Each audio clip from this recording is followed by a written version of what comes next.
ইন্না ফিরাউনা আলা ফিল আরদ, জমিনে ফেরাউন উদ্ধত্ত শুরু করেছিল এই জমিনের মাটিতে। এই দুনিয়াতে ফেরাউনের উদ্ধত্ত বেড়ে গিয়েছিল। ফেরাউন অত্যাচার অনাচার, ফেরাউন জুলুম নির্যাতন, ফেরাউনের বদ স্বভাব ছিল, বদ আখলাক ছিল। ফেরাউনের একটা কুস্বভাব ছিল, যে স্বভাবটা হলো দুনিয়ার জমিনে তার বদ আখলাক হলো এটা। তার উদ্ধত্ত এত বেড়ে গিয়েছিল, মানুষকে আর মানুষ মনে ভাবতো না, মানুষের আর কোনো স্বাধীনতা রাখতো না, কারোর কোনো কথা বলার স্বাধীনতা দিত না। সে তার ক্ষমতা প্রয়োগ করে সে যা খুশি সেটাই করত। উদ্ধত্ত এত বেড়ে গিয়েছিল তার, সে যখন যেটা মনে করে সেটাই করে। আল্লাহ পাক রব্বুল আলামিন বললেন, ফেরাউনের এই উদ্ধত্ত এত বেড়ে গেল, তার নোংরামিটা এত বেড়ে গেল, জমিনে মানুষ তার চক্রান্তে, তার অশান্তিতে, তার অত্যাচারে মানুষ সুস্থভাবে বাঁচতে পারে না। সে যখন যেটা মানুষের উপরে জুলুম চাপিয়ে দেয়, নির্যাতন করে, মানুষকে কথা বলতে দেয় না, মানুষের অধিকার ছিনিয়ে নেওয়ার চেষ্টা করে। এই দুনিয়ার জমিনে যে সমস্ত মানুষগুলো তোমরা দেখবে এই রকম কাজ যারা করে করে বেড়ায়, এই রকম আদর্শ যাদের আছে, মানুষের উপরে জুলুম করে, মানুষের উপরে অত্যাচার করে, অনাচার করে, জুলুম করে, নির্যাতন করে, কথা বলতে দেয় না, উদ্ধত্ত বেড়ে গেছে এই পৃথিবীর জমিনে। যাদের এমন তোমরা দেখতে পাবে, জানবে এরা ফেরাউনের চরিত্রের মানুষ। আজ পৃথিবীতে হয়তো আপনারা এমন দেখতে পাননি, ফেরাউনের চরিত্রের মানুষ আজ দুনিয়াতে এমন আছে না নাই? ফেরাউনের চরিত্রের মানুষ দুনিয়ায় এমন আছে না নাই? হ্যাঁ, ফেরাউনের যে স্বভাব ছিল, আল্লাহর কোরআন বলছে যুগে যুগে ফেরাউনদের সম্মুখীন তোমাদের হতে হবে। ফেরাউনদের সম্মুখীন হয়ে কিভাবে মোকাবেলা করবে? ফেরাউন তার শেষ পরিণতিটা কোথায় দাঁড়িয়েছিল, আর ঈমানদার মোকাবেলা করে ঈমানদারদের শেষ পরিণতি, ঈমানদারদের যে মর্যাদাটা কোথায় দাঁড়িয়েছে তা তোমাদেরকে জানতে হবে। আল্লাহ পাক রব্বুল আলামিন বললেন, ইন্না ফিরাউনা আলা ফিল আরদি ওয়া জাআলা আহলাহা শিআআন ইস্তাযইফু তাইফাতাম মিনহুম। ফেরাউনের দ্বিতীয় নম্বর একটা স্বভাব, নোংরা স্বভাব। এই দুনিয়ার জমিনে, এই পৃথিবীর জমিনে ফেরাউনের বড় স্বভাব ছিল, সে দুনিয়ার মানুষকে বিভক্ত করে রাখত, কাউকে একত্রিত হতে দিত না, মানুষে আলাদা আলাদা করে রাখত, মানুষকে ঐক্য হওয়ার কোনো ক্ষমতা দিত না। ফেরাউন জানতো, মানুষ যদি ঐক্য হয় আমার রাজত্ব বেশি দিন বাঁচবে না, আমার রাজত্ব টিকে থাকবে না। মানুষকে ঐক্য হতে দেওয়া যাবে না, মানুষকে সর্বদা বিভ্রান্ত করে, মানুষের আলাদা আলাদা পাঠ করে, একে অপরের সঙ্গে লাগিয়ে দিয়ে, একে অপরের বিভ্রান্ত করে, একে অপরের ক্ষতি করার জন্যে মানুষের ভাই ভাইয়ের সম্পর্ক ছিন্ন করে, পাড়া প্রতিবেশী সম্পর্ক ছিন্ন করে, মুসলমানের সম্পর্ক ছিন্ন করে। আল্লাহ পাক রব্বুল আলামিন বলেন, ফেরাউনের স্বভাব ছিল এটাই। তারা মানুষকে একত্রিত হতে দিত না, মানুষকে এমন করে বিচ্ছিন্ন করে রাখতো, একত্রিত করতে দিত না। মানুষের অধিকার ফলাবার মতো তারা ঐক্য হয়ে আন্দোলন করবে এই সুযোগ তাদেরকে দেওয়া হতো না। পৃথিবীর মাটিতে তোমরা দেখবে যুগে যুগে ফেরাউনের চরিত্রের মানুষ তোমরা দেখতে পাবে কিয়ামত পর্যন্ত, যারা নিজেদের স্বার্থ চরিতার্থের জন্যে, নিজেদের রাজ ক্ষমতা টিকিয়ে রাখার জন্যে, নিজেদের ক্ষমতা টিকিয়ে রাখার জন্যে দুনিয়ার জমিনের যে সমস্ত মানুষগুলো জালেম হয়ে নিজেদের ক্ষমতাকে বজায় রাখার জন্যে মানুষকে একত্রিত হতে দেবে না, ভাই ভাইয়ের সম্পর্ক করতে দেবে না, পাড়া প্রতিবেশী সম্পর্ক করতে দেবে না। মুসলমান কুল্লু মুসলিমুন ইখওয়া, মুসলমানের কথা বন্ধ হয়ে যাবে, মুসলমানের বিরুদ্ধে হিংসা শুরু করে দেবে, মুসলমান মুসলমানের সাথে চলতে পারবে না, একই চায়ের দোকানে থাকতে পারবে না, একই দোকানে যেতে পারবে না, একই বৈঠকে যেতে দেবে না। এই রকম চরিত্রের মানুষ যাদের ভিতরে তোমরা দেখবে, এই আদর্শ যখন তোমরা তোমাদের জামানায় ফুটে দেখতে পাবে, জানবে ওই মানুষগুলো যারাই হোক, যেই বা হোক, ওই মানুষগুলো আসলে ফেরাউনের স্বভাবের মানুষ। ফেরাউন যেমন নোংরা স্বভাবের, এরা আসলে ফেরাউনের দালাল ছাড়া আর কেহ নয়। এই রকম সময় আমার আলোচনা কি বুঝতে অসুবিধা হচ্ছে নাকি? হ্যাঁ, তাহলে এদিক ওদিক মন দিলে তো কি, কথা আমার দিকে তাকিয়ে শুনতে হবে। আমি খুব গুরুত্বপূর্ণ কোরআনের সূরা কসাস থেকে আলোচনা করছি। জি, 20 পারায় সূরা কসাসের আলোচনা শুরু করেছি, যা আপনাদের কাছে কিছু তুলে দেওয়ার জন্যে। ফেরাউনের 4টি নোংরা চরিত্রের কথা এই আয়াতে উল্লেখ করেছেন। তো এই 4টি নোংরা চরিত্র পৃথিবীতে যাদের ভিতরে পাবে, যুগে যুগে ফেরাউনি চরিত্র তোমাদের সামনে আসবে, মোকাবেলা করতে হবে। তোমরা ফেরাউনি চরিত্রের সাথে থাকবে না ফেরাউনের বিপক্ষে থাকবে, কোনটা, এটা তোমাকে কমপ্লিট ভাবে তোমাকে নিজেকে ঠিক করে নিতে হবে। আজকে সেটাই আলোচনা। জিকির, আজগার, তসবিহ, তেলাওয়াত, নামাজ, রোজা, হজ, যাকাত, ইবাদত, দান করা, পৃথিবীর মানুষের উপকার করা, সব ভালো, সব আছে। কিন্তু বদখসলাত ফেরাউনি স্বভাবের মানুষের সাথে আমাদের সম্পর্ক আছে। তাহলে আমার জীবনের ইবাদতগুলো কাজে লাগবে বলে কি মনে হয়? আমার কথা বুঝেননি? আমাদের জীবনের ইবাদত মূল্য তখনই হবে জালেমদের বিপক্ষে যখন আমরা দাঁড়াতে পারবো। জালেমদের সঙ্গী হয়ে দাঁড়ালে আমাদের ইবাদত আল্লাহর কাছে মূল্য আসবে না। এ কথাটা আল্লাহ কোরআনে বললেন। আল্লাহ পাক রব্বুল আলামিন তাই বললেন, যুগে যুগে ফেরাউন আসবে, যুগে যুগে ফেরাউনের আবির্ভাব ঘটবে। ফেরাউন তোমরা দেখতে পাবে। ফেরাউন একটি চরিত্র, ফেরাউনের ওই চরিত্র তোমরা দেখতে পাবে যুগে যুগে। ফেরাউনের 3য় নাম্বারে একটি স্বভাব ছিল, সে স্বভাবটা ওয়াজাল আহলাহা শিয়াআন ইস্তাযঈফু তাঈফাতাম মিনহুম। ফেরাউনের 3য় স্বভাব ছিল এটাই। ও জগৎবাসী মনে রাখো, পৃথিবীর জমিনে ফেরাউন একটা কওমকে, একটা গোষ্ঠীকে তারা সেই ফেরাউন অধিকার দিত না, সর্বদা তাদেরকে বঞ্চিত করে রাখত, তাদেরকে কোনো অধিকার দিত না, তাদের সঠিকভাবে কথা বলার মতো কোনো ক্ষমতা তাদের দিত না, তাদেরকে দাস বানিয়ে দুনিয়ার জমিনে তাদের দাস বানিয়ে রেখেছিল। আল্লাহ পাক বলেন, এই ফেরাউন দুনিয়ার জমিনে দাস বানানো, অত্যাচার এমন ভাবে নামিয়ে দিল, এই জমিন তো পৃথিবীর সবার জন্যে, এই দুনিয়া পৃথিবীর সবার জন্যে। আল্লাহর জমিনে সবাই সমান অধিকার রাখে। একবার জোরে বলুন না সুবহানাল্লাহ। এটা কাজ জমিন, জোরে বলেন কাজ জমিন। এ জমিনে সকলের সমান অধিকার। এই জমিনে কারোর কম নয়, কারোর বেশি নয়, সকলের সমান অধিকার। আল্লাহর হাবিব বলেন, আল ওয়াক্তু কাসাইফ, হে দুনিয়ার মানুষেরা মনে রাখো, সময়ের মূল্য দাও। সময় হলো তরবারির মতো, একটি ধারালো তরবারির মতো। সময় ধারালো তরবারির মতো মূল্যবান একটি সম্পদ।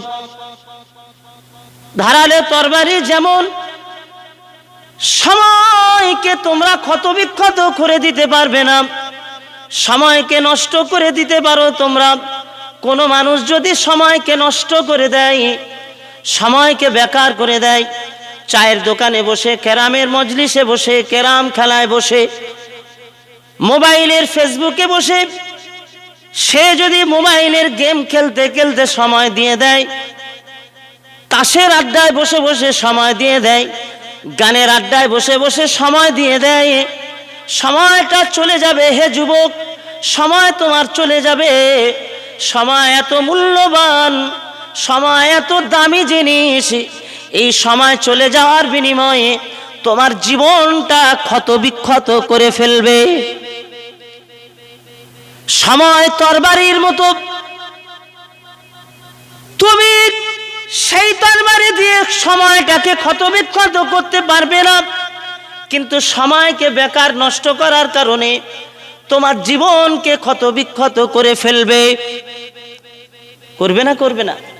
সময় যদি কেউ সঠিকভাবে না ব্যয় করতে পারে, তার জীবনটা ক্ষত বিক্ষত হয়ে যাবে না? যাবে না? সময়টা পূর্ণ ক্ষত বিক্ষত হয়ে যাবে সময়ের সাথে যদি সে কাজটা না করতে পারে, তছনছ হয়ে যাবে। একদিন কোনো কুল কিনারা পাবে না, কিছু আর তার জীবনে হবে না। আমাদের কত যুবকেরা, কত বন্ধু, কত যুবক, কত মুসলমান, তারা তাদের জীবনের সময়টা নষ্ট করে দিল, সময়টাকে মূল্য দিল না, সময়ের মূল্য বুঝলো না। যুবক বয়সে কত জনার দালালি করলো, কত জনার পিছনে সময় নষ্ট করে তার দালালি করতে করতে তার পিছনে দালাল হয়ে ঘুরতে ঘুরতে দেখেন না নিজেকে সেই সমস্ত দালালি করতে করতে সেই সমস্ত মানুষের এমন কিনা ওই মূল্যবান সময়টাকে এমনভাবে নষ্ট করলো, তাদেরকে উঁচু করার জন্য নিজের ফেসবুকের পেজেও এমন পর্যন্ত লিখে দিল, আমাদের আশ্রয়দাতা, আমাদের রক্ষাকর্তা। লোকের পিছনে দালালি করে করে যুবক বয়সটা নষ্ট করে বুঝলো না তার জীবনের মূল্য কোথায়, বুঝলো না তার জীবনের কোথায় দাম আছে, সে তার জীবনের দাম বুঝলো না, সে তার জীবনের মূল্যটা বুঝলো না, কোথায় গেলে তার জীবনের মূল্য বেড়ে যাবে। এই কথাটা আমার সমাজে অনেক যুবক তা বুঝতে পারলো না। যুবক বয়সের সময়টা নষ্ট করে দিল, লোকের পিছনে দালালি করতে করতে লিখে দিল আমার আশ্রয়দাতা, আমাদের রক্ষাকর্তা, আমাদের সব কিছু ফেসবুকে স্ট্যাটাস দিয়েছে, এমন আছে না নাই? খবর নিয়ে দেখেন যুবকেরা সেটাই করে।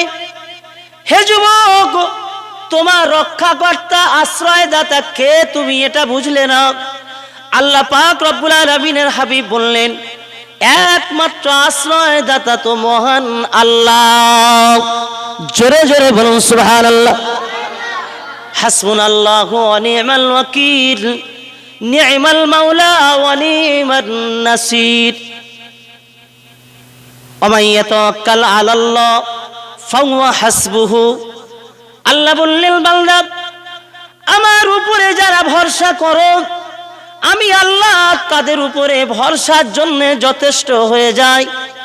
তুমি যাকে আশ্রয়দাতা বলো, তুমি যাকে সব কিছু তোমার রক্ষাকর্তা বলো, যাদের পিছনে যুবক বয়সের সময়টা নষ্ট করে দিলে, সে কি তোমার আশ্রয় দিতে পারে? সে কি তোমার রক্ষাকর্তা হতে পারে?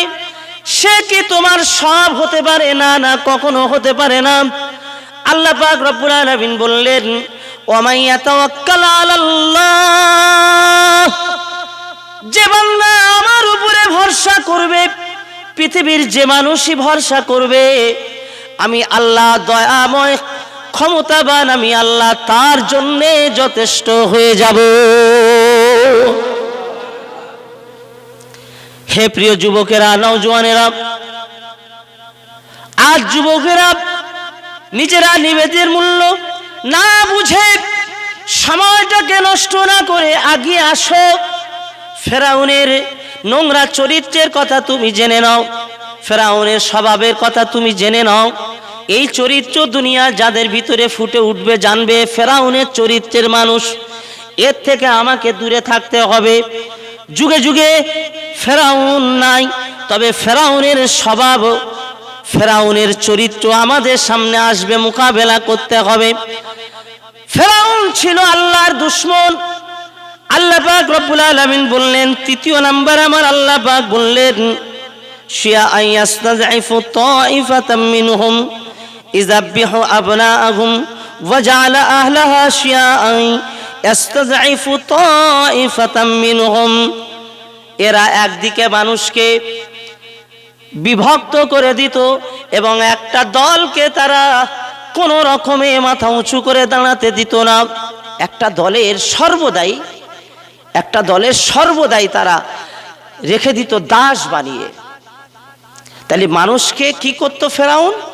তার উদ্ধত্ত এত বেড়ে গিয়েছিল। দ্বিতীয় নাম্বারে সে কি করলো? মানুষকে বিভক্ত করলো। তৃতীয় নাম্বারে করলো কি? তৃতীয় নাম্বারে তার স্বভাব ছিল একটা দলকে সে সর্বদা তাদেরকে বঞ্চিত করে রাখত। এই তিনটে কথা আপনি মনে রাখেন, পরে আমি আপনাকে আবার জিজ্ঞাসা করব। ফেরাউনের এই তিনটে চরিত্রের কথা মনে রাখেন। সে যে যাদেরকে বিভ্রান্ত করে ভাগাভাগি করে রাখত, কেন এই ভাগাভাগিটা করত? যে যাতে করে মানুষ একত্রিত না হয়ে আমার বিরুদ্ধে যেন আন্দোলন না করতে পারে। আজ আমাদের দেশে এই রকম হয়তো ভাগাভাগি আমরা দেখি না, আমাদের এসব এলাকায় হয় না, হয়তো অন্য দেশে চলছে ভাগাভাগি। যারা সমাজ সংস্কারকের দায়িত্ব যারা নিয়েছে, সমাজ সুন্দর করার দায়িত্ব নিয়েছে, তারা আমাদের ভিতরে ভাগাভাগি করে ফেলছে না ফেলে না? বলেন, চার দোকানে বসলে তার কৈফিয়ত দিতে হয়, কথা বললে কৈফিয়ত দিতে হয়। ও অমুক দলের তমুক দলের কথা বলতে পারবে না, কৈফিয়ত দিতে হয়। কেন এই ভাগাভাগিটা? কেন? সব তো মানুষ, সেও তো মানুষ, আমিও মানুষ, সমস্ত মুসলমান তো ভাই ভাই। কেন এই ভাগাভাগি? যারা এই ভাগাভাগি করছে, এই স্বভাবটা কার স্বভাব? জোরে বলেন, চিল্লে বলেন, মনে রাখার জন্য সকলে বলেন। যারা এই ভাগাভাগি করার জন্য চেষ্টা চালিয়ে যাচ্ছে নিজেদের ক্ষমতা রাখার জন্য, এই স্বভাবটা কার স্বভাব? ফেরাউনের স্বভাব। কার বললাম? ফেরাউন। আপনাদের কথা বলতে ভয় লাগে নাকি? না বাড়িতে আসার সময় চাচিমারা বলে দিয়েছে যে কথা মোটে বলবে না? হ্যাঁ, একটু কথা বলেন। জি, আমার আলোচনা খারাপ লাগে? দোয়া করে দেবো না বলবো? তাহলে কথা শুনুন। এ স্বভাব আল্লাহ পাক রব্বুল আলামিন বললেন ফেরাউনের স্বভাব। যে এই দিন তো আমাদের সামনে ফুটে উঠেছে। তাহলে ফেরাউনি চরিত্র মানুষ চতুর্দিকে ভরে গেছে না যায়নি? এদের সঙ্গে কি ঘোরা যাবে? এদের সঙ্গী হওয়া যাবে না এদের থেকে দূরে থাকতে হবে? কোনটা? দূরে থাকতে হবে, এদেরকে এড়িয়ে চলতে হবে। এদের বদ খসলাত, বদ স্বভাব হলো এরা একটা দলকে কুক্ষিগত করে রাখতো, কুক্ষিগত করে রাখতো, তাদেরকে মাথা উঁচু করে হাঁটতে দিত না, তাদেরকে দাস বানিয়ে রেখেছিল। এরা কারা? আল্লাহ পাক রব্বুল আলামিন এই বিষয়ে কোরআনে বলেছেন, এরা তো অন্য জাতি নয়, বানি ইসরাইল জাতি। বানি ইসরাইল জাতিদেরকে দাস বানিয়ে রেখেছিল ফেরাউন। বানি ইসরাইলদের কথা বলতে গেলে সংক্ষিপ্তভাবে বানি ইসরাইলদের পরিচয়টা দিতে হয়। আমার অন্য আলোচনাতে ইউটিউবে শুনে নেবেন, বানি ইসরাইলদের লম্বা আলোচনা আমার আছে। আমি এই মুহূর্তে সংক্ষিপ্ত পরিচয়টা শুধু তুলে দিচ্ছি।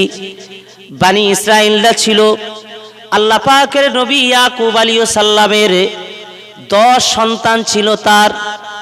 এই 10 সন্তানের মধ্যে 2 সন্তান আলাদা ছিল, মোট 12 সন্তান। এই 12 সন্তানের মধ্যে একটা সন্তান অতি সুন্দর, পৃথিবীর অর্ধেক সৌন্দর্য আল্লাহ যাকে দান করেছিলেন, যে সন্তানটির নাম হলো ইউসুফ। কি নাম বললাম?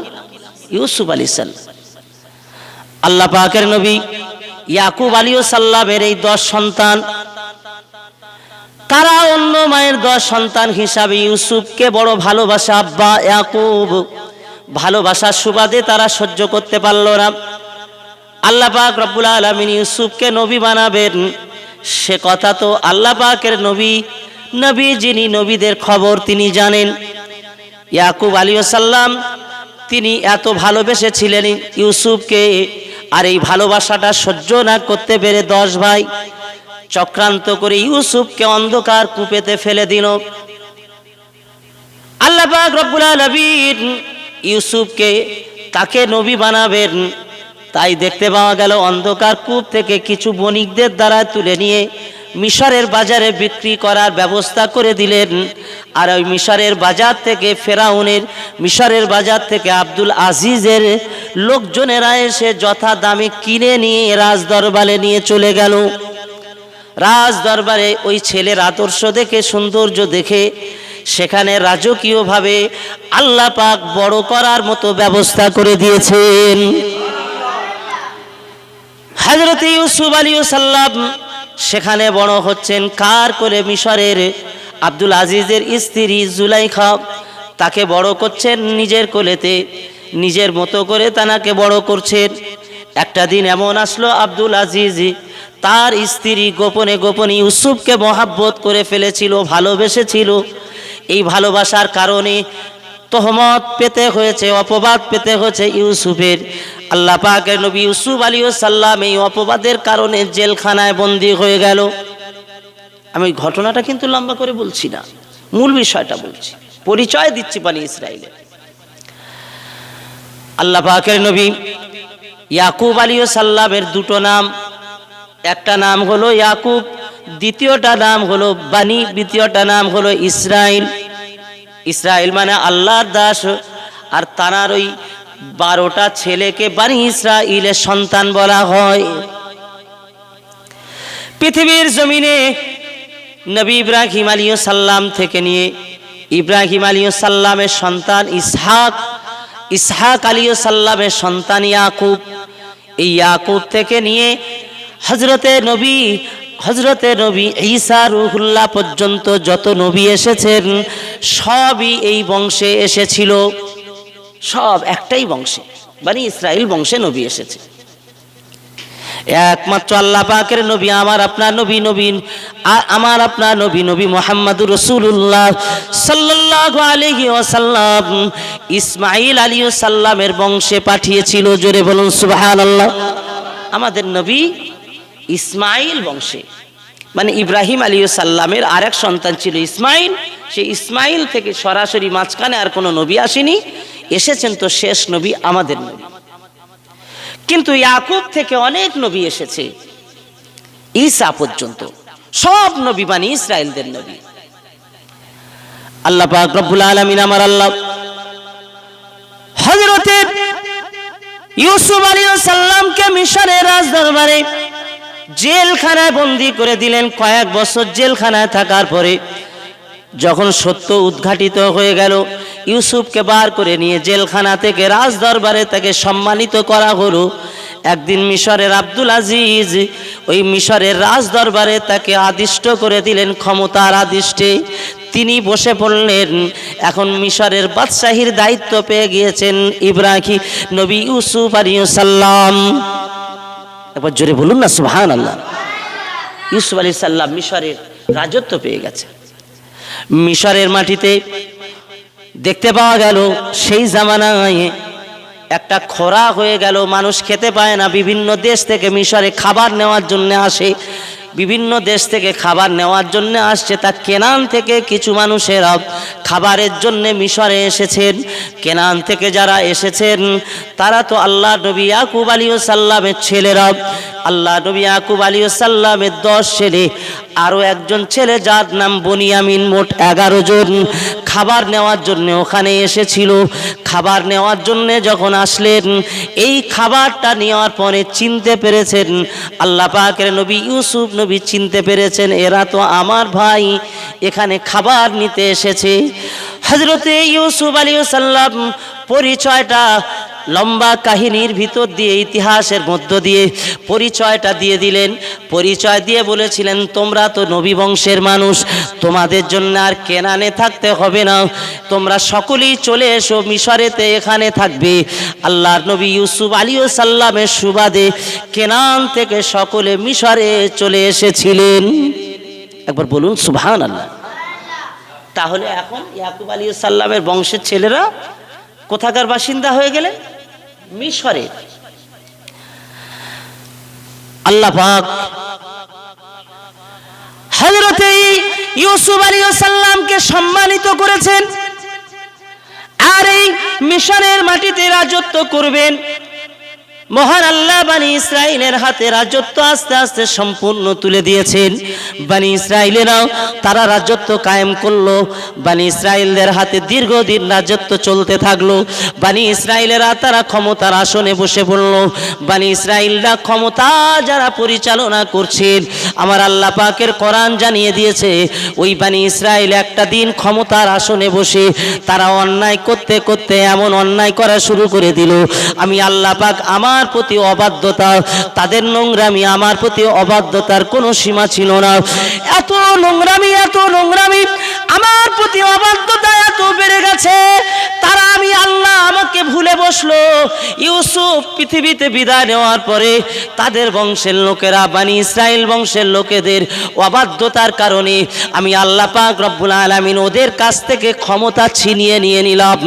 ক্ষমতা ছিনিয়ে নিয়ে ফেরাউনের দলবল, ফেরাউনের হাতেতে আমি আল্লাহ ক্ষমতা দিয়ে দিলাম। এখানে তাহলে কথাটা বুঝতে পেরেছেন কি? কথাটা আমি তাফসীর করছি, বলে তাফসীরের আলোচনা করছি। ক্ষমতাটা কি, কিভাবে কেড়ে নিলেন? বনি ইসরাইলদের হাতে ছিল, ওদের অবাধ্যতার কারণে, আল্লাহর নাফরমানি করার কারণে একটা দিন সব কেড়ে নিয়ে ফেরাউনদের হাতে তুলে দিয়েছে। এই ভারতবর্ষ 750 বছর রাজত্ব কাদের হাতে ছিল? 750, এই ইতিহাসের ছেলে তো তুমি, হ্যাঁ? 750 বছর রাজত্ব মুসলমানদের হাতে ছিল। মুসলমানরা 750 বছর রাজত্ব করেছেন। এই ভারতবর্ষের ঐতিহ্যবাহী স্থানগুলো, লাল কেল্লা থেকে নিয়ে শহীদ মিনার, কুতুব মিনার, আমাদের তাজমহল, সারা ভারতবর্ষের 4 মিনার, সর্বোপরি এই রাজ্যে মুর্শিদাবাদের মাটিতে গর্ভের সঙ্গে সিরাজউদ্দৌলার হাজার দুয়ারি, এক এক করে যদি ঐতিহ্যবাহী স্থানগুলো বর্ণনা করা যায়, মুসলমানদের ইতিহাস কিয়ামত পর্যন্ত কোনো জাতি এসে মুছে দিতে পারবে বলে কি মনে হয়? ওরা যতই ভেঙে দিক, আজ 7 তারিখ, বাবরি মসজিদ 6 তারিখে ভেঙে দিয়েছিল, কিন্তু বাবরি মসজিদ সে তো মানুষের তৈরি করা ছিল। তুমি হয়তো তার ইটগুলো ভেঙে দিয়েছে কেউ, মসজিদটা ছড়িয়ে দিয়ে ভেঙে দিয়েছে, কিন্তু আমাদের আত্মবিশ্বাস এই ভারতবর্ষের জমিনে বাদশাহ যে বাবরি মসজিদ বানিয়েছিলেন, এই বাবরি মসজিদ মানুষের হৃদয়ে জায়গা করে আছে না নাই, জোরে বলেন। সুতরাং আজ না হলে কাল, আজ না হলে পরশু, আজ না হলে আগামী দিন ইমাম মাহদী আলাইহিস সালাম আসবেন। এটি তো ইমানদারের বিশ্বাস। সারা পৃথিবীতে ইসলামী রাজত্ব কায়েম হবে, আর সেই ইসলামী রাজত্বে বাবরি মসজিদ আবারও তো সে জায়গায় কায়েম হবে গো, ইনশাআল্লাহ, জোরে বলেন ইনশাআল্লাহ। সেদিন ইমাম মাহদীর সামনে কেউ দাঁড়াবার ক্ষমতা রাখবে না, বন্দুকের প্রয়োজন হবে না, গোলা বারুদের প্রয়োজন হবে না। তিনি 40 মাইল দূর থেকে লোক জানবে, দৌড়ে দৌড়ে পালাবে।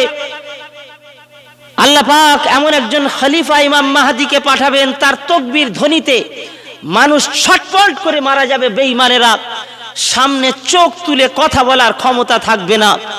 সেই দিন ইমাম মাহদীর ঝান্ডাটা উঁচু হবে, সারা পৃথিবীতে জালেমদেরকে শেষ করে ন্যায় প্রতিষ্ঠা করবেন ইমাম মাহদী আলাইহিস সালাম। জোরে বলা যাবে না সুবহানাল্লাহ? হে মুসলমান, আমি তাই তো বলছি, তুমি ফেরাউনের সেই রাজত্ব, ফেরাউনের স্বভাবই মানুষের সাথে থাকবে না ইমাম মাহদী আলাইহিস সালামের দলভুক্ত হবে। আজ তোমাকে জানতে হবে, বুঝে নিতে হবে, ফেরাউনি চরিত্র কিয়ামত পর্যন্ত আসবে। সেই মিশরের ফেরাউন না আসলেও জেনে রাখো, ফেরাউন তো একটা চরিত্রের নাম। ওই স্থানে অনেক কেউ বসেছিল, তাই ফেরাউনদের মূল চরিত্র ছিল যেটা, সেই বিষয়ে কোরআন উল্লেখ করেছে। আল্লাহ পাক রব্বুল আলামিন তাই বললেন, কি তাদের স্বভাব ছিল?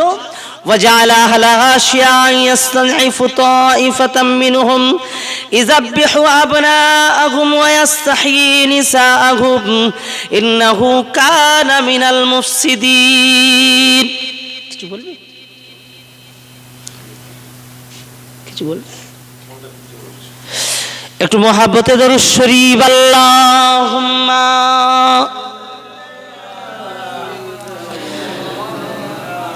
ওয়ালা আলে সাইয়্যিদিনা।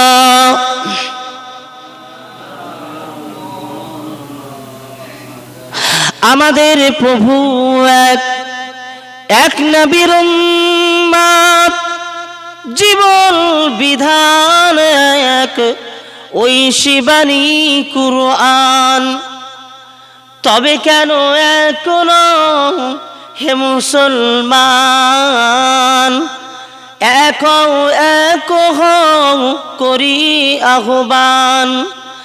আমাদের প্রভু এক নবীর উম্মত, জীবন বিধান এক, ঐশী বাণী কুরআন। তবে কেন এখনো হে মুসলমান এক করি আহ্বান?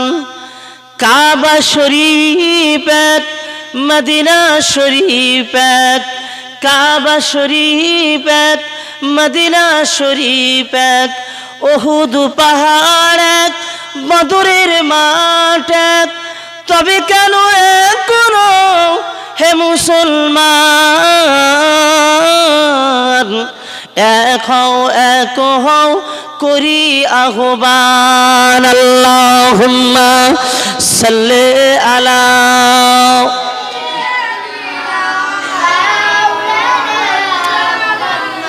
ওয়া আলা আলি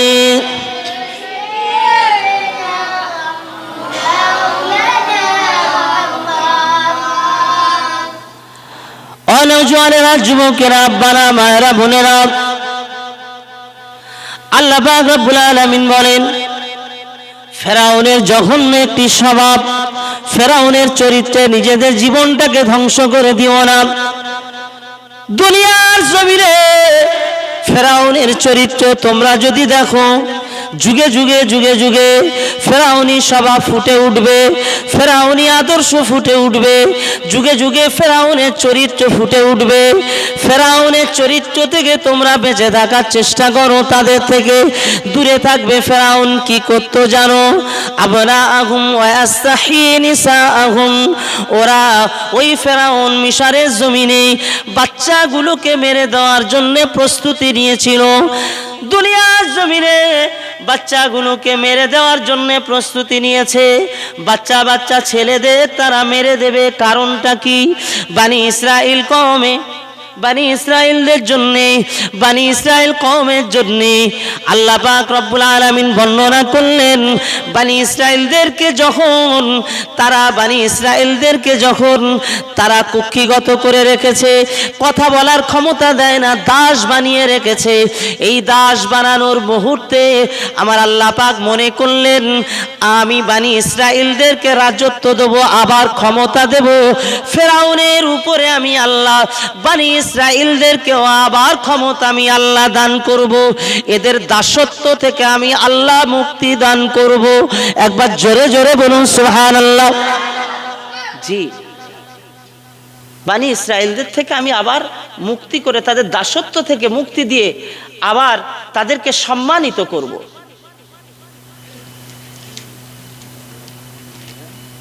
হ্যাঁ হয়, ঠিক আছে বলবো কথা। মাশাআল্লাহ, দরুদ শরীফ আল্লাহুম্মা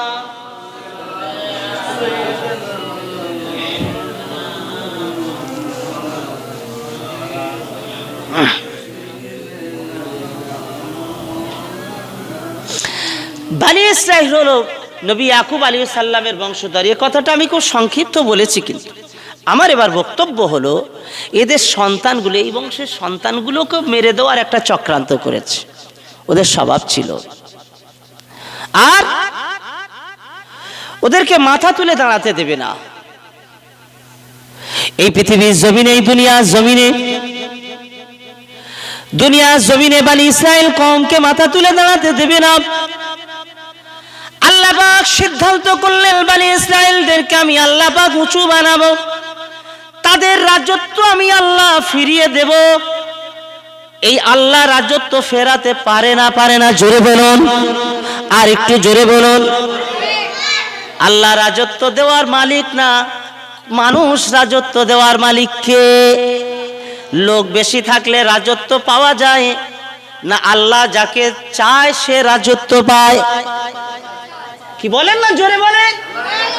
এখন চার দোকানে, হাটে, বাজারে, বিভিন্ন জায়গায় মুসলমানদের ঈমান চলে যাচ্ছে বাবা।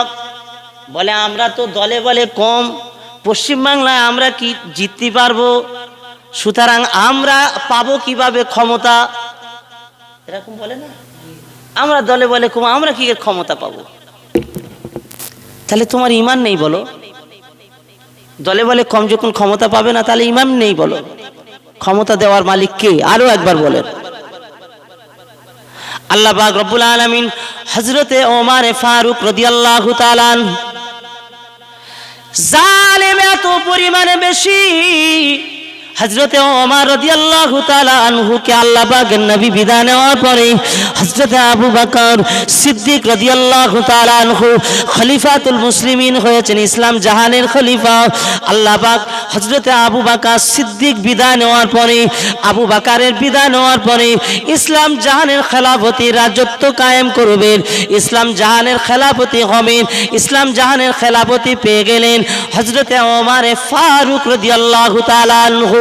নবী আমার বিদায় নেওয়ার মুহূর্তে 1 লাখের একটু বেশি, অর্থাৎ কম বেশি 1.5 লক্ষ সাহাবী রেখে আল্লাহর হাবিব যেভাবে যে বছরে বিদায় হজে দাঁড়িয়ে বক্তব্য দিয়েছিলেন, বিদায় হজে আরাফার ময়দানে ভাষণ দিয়েছিলেন, ওই বছরে আমার নবী পাক 1 লক্ষের একটু বেশি, কম বেশি 1.5 লক্ষ সাহাবী নিয়ে তিনি বিদায় হজে ভাষণ দিয়েছিলেন। সেই নবী তার পরের বছরই বিদায় নিয়ে চলে গেলেন। আল্লাহর হাবিব বিদায়ের পরে হযরত আবু বকর খেলাফতি দায়িত্ব পালন করলেন। তারপরে দেখতে পাওয়া গেল হযরতে ওমর ফারুক রাদিয়াল্লাহু তাআলা আনহু খেলাফতের আসনে বসে পড়লেন। ও মুসলমানেরা, একবার ভেবে দেখুন, নবী ইন্তেকালের পরে আমি ধরে নিলাম আমার নবী পাকের বিদায়ের পরে 2 লক্ষ মুসলমান, তখন বেশি করে ধরে নিলাম 2 লক্ষ সাহাবী। এই 2 লক্ষ বা 3 লক্ষ সাহাবী আর একটু বেশি করে যদি ধরে নেন, হযরতে ওমরের জামানায় 5 লক্ষ সাহাবী, আরো যদি একটু বেশি করে ধরে নেন, হযরতে ওমরের জামানায় 10 লক্ষ মনে করুন সাহাবী। আল্লাহ নবী সাহাবী হযরতে ওমর রাদিয়াল্লাহু তাআলা আনহু এই সাহাবী নিয়ে সারা পৃথিবীর অর্ধেকটা জায়গা রাজত্ব করেছিলেন। সারা পৃথিবীর অর্ধেক রাজত্ব করেছিলেন তিনি। এখন লোক সংখ্যায় বেশি, রাজত্ব ক্ষমতা হয় না, আল্লাহ যাকে দেয় তা সে পায়। মানুষ তাহলে কথা বলে কেন? বাজারে ঘাটে, চায়ের দোকানে আমাদের লোক কম, দলবল কম, ওদের লোক বেশি। ঈমান মজবুত হয়নি বলেন, ঈমান ঠিক করতে পারিনি বলেন। তুমি জালেমের থাকবে, তুমি ফেরাউনের দলে থাকবে কি? ফেরাউনের চরিত্র যাদের তাদের দলে থাকবে কি? তুমি সত্যিকারে আল্লাহর দলে থাকবে? ঠিক করো। ফেরাউন ঠিক করেছিল, সে তার বাচ্চাদেরকে মিশরে বনি ইসরাইল বাচ্চাদেরকে মেরে দেবে। কেন জানেন? 1 তারিখে স্বপ্ন দেখলো ফেরাউন, স্বপ্ন দেখলো। এই স্বপ্নটা এমন ছিল, রাতের অন্ধকারে ঘুমাচ্ছে ফেরাউন, ঘুমাচ্ছে, আর বাইতুল মুকাদ্দাসের দিক থেকে অর্থাৎ ফিলিস্তিনের দিক থেকে একটা ঝোড়ো হাওয়া এবং তার সাথে একটা আগুন, সেই আগুন এসে তার ঘর দোর রাজপ্রাসাদ সব পুড়িয়ে ফেলেছে। এবং সে আগুন গিয়ে পোড়াতে পোড়াতে আশপাশের যত ঘরদোর সব পুড়িয়ে দিয়েছে। মানে ওর কাছের মানুষ, বংশীয় মানুষ ফেরাউনের দলের মানুষদের ঘর বাড়ি পুড়েছে, কিন্তু বনি ইসরাইলদের, এই নবী ইউসুফ আলাইহিস সালামের বংশের লোকজন, বনি ইসরাইল বংশের কারোর ঘর বাড়ি পোড়ায়নি। তাহলে এ শিক্ষিত আগুন বলো নাকি গা? আগুন শিক্ষিত আগুন। সে আসলো, এদের ঘরদোর সব পুড়িয়ে সারকার করে দিয়েছে, কিন্তু বানি ইসরায়েলদের ঘরদোরে একটাও পড়িনি। মাথা খারাপ হয়ে গেছে, ঘুম ভেঙে গেছে। ডাকলো সকালবেলা, যত তাবির করা মানুষ ছিল সকলকে ডেকেছেন। আলোচনা খারাপ লাগে? কোরআনের আলোচনা খারাপ লাগে? জি, পৃথিবীতে শ্রেষ্ঠ আলোচনা শুধু শুনবে, কোরআনের আলোচনা শোনো। কোরআনের আলোচনার কাছ থেকে শিক্ষা পাওয়া যায়। আল্লাহ বিগত দিনের ইতিহাসগুলো আল্লাহ কোরআনে তুলে দিয়েছেন। যুবকেরা বহু উপন্যাস পড়ো, বহু গল্পের বই পড়ো, কোরআনকে পড়ো। কোরআনে কত ইতিহাস, কত গল্প দেখো, সত্য কাহিনী, যার দ্বারায় তোমার জীবন পরিবর্তন হয়ে যাবে। কোরআনের কাছে আসলে আল্লাহ বলেছেন আমি তাকে হেদায়েত দান করে দেবো। জোরে বলুন না সুবহানাল্লাহ। এর দ্বারাই শিক্ষা পাওয়া যাবে কি যাবে না? জি, আল্লাহ পাক বলেছেন এর দ্বারাই তোমরা শিক্ষা নাও। ফেরাউন করলো কি জানেন? সকল মানুষদেরকে ডাকলেন, ডেকে বলতে শুরু করেছে আমার স্বপ্নের তাবিরটা কি বলো। এক বাক্যে স্বপ্নের ব্যাখ্যাকাররা বললেন যে হ্যাঁ, একটা বিষয় আছে, ওই যে ওই দিক দিয়ে যে আপনি যেমন স্বপ্ন দেখেছেন বাইতুল মুকাদ্দাসের দিক দিয়ে একটা ছেলে জন্ম নেবে, একটা ছেলে জন্ম নেবে আগামী, খুব তাড়াতাড়ি দেরি হবে না। ওই ছেলেটা এসে তোমার রাজত্ব কেড়ে নেবে, ওই ছেলেটা এসে তোমার রাজত্ব শেষ করে দেবে। তোমার আর এই যে খোদাই দাবি, ফেরাউনের যে তোমার দাবি, তোমার সব অহংকার মহত্ব উদ্ধত্ত নষ্ট করে দেবে। তুমি তাকেই গোলামতি করতে বাধ্য হয়ে যাবে। সে তাড়াতাড়ি আসবে, আর দেরি নাই, সব কিছু তছনছ করে ফেলবে ভেঙে। বলে বলো কি, এরকম একটা ছেলে আসবে? বলে হ্যাঁ, এরকম একটা ছেলে জন্ম নেবে, দেরি নাই, খুব তাড়াতাড়ি আসবে। সিদ্ধান্ত নিলেন করণীয় কি আমাদের? না, করণীয় তো একটা কিছু আছে।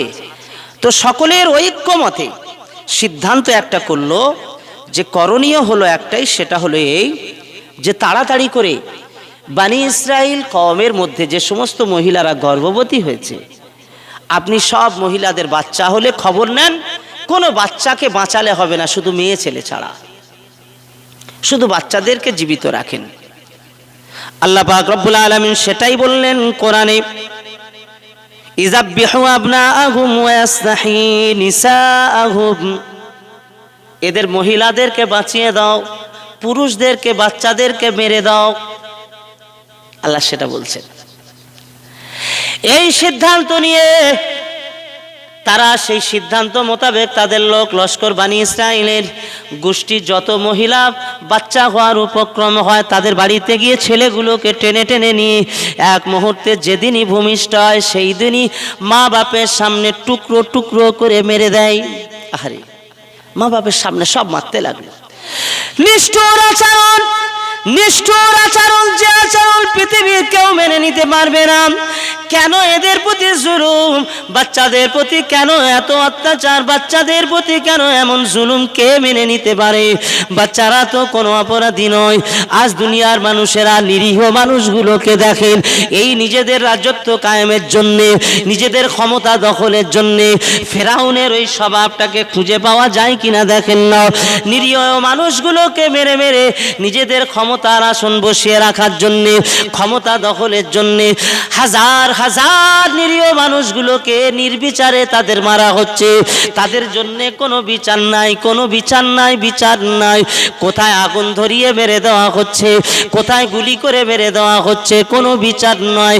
সব তো দেশের রাষ্ট্রনায়ক যারা, তারাই দেশের যারা ক্ষমতার আসনে বসে আছে, তারাই তাদের কর্মসূচির জন্যে, তাদের ফলের জন্যে তারা বিবৃতি দিচ্ছে ও আমার দলের নয়, অন্য দলের। ওরা নিজেদের ভিতরে গন্ডগোল করেছে, তাই ওরা নিজেরা মারপিট করে মরেছে। কেন নিজেদের ভিতরে গন্ডগোল করবে? কেন মরবে? তোমাদের কথা যদি যদি সেটাই হয়, গন্ডগোল থামাবার দায়িত্ব তো তোমাদের ছিল। আজকে নিজেদের ক্ষমতা রাখার জন্যে, নিজেদের ক্ষমতার বলিয়ান হওয়ার জন্যে এই রকম ফেরাউন যে সিদ্ধান্ত নিয়েছিল, ফেরাউন বাচ্চাদের নিয়ে যেমন জীবন কেড়ে নিয়েছিল বাচ্চাদের, ফেরাউন যেমন তাদের ক্ষমতা রাখার জন্যে বনি ইসরাইল সন্তানদেরকে মায়ের সামনে যেমন টুকরো টুকরো করলো, আজ হাজার হাজার বাড়ির সন্তানেরা মা হারা হয়ে গেছে জালেমদের জন্য।